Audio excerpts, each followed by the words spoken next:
Luke 14:3 through 5, Jesus asked the Pharisees and experts in the law, is it lawful to heal on the Sabbath or not?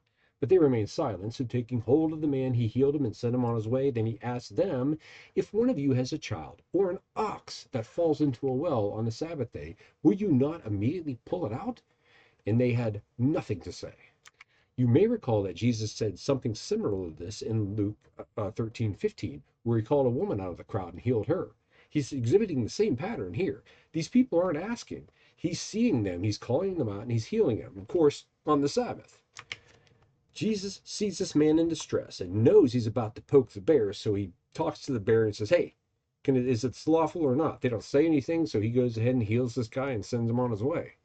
And funnily enough, just as Jesus compared the woman to a donkey or an ox, he compares this man to a child or an ox. And that word child in some versions of this manuscript is related as donkey.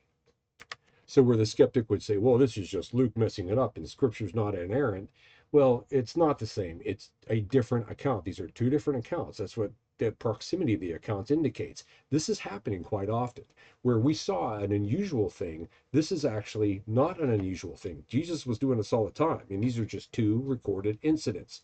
Jesus is flying in the face of the religious authorities, finding sickness and healing it.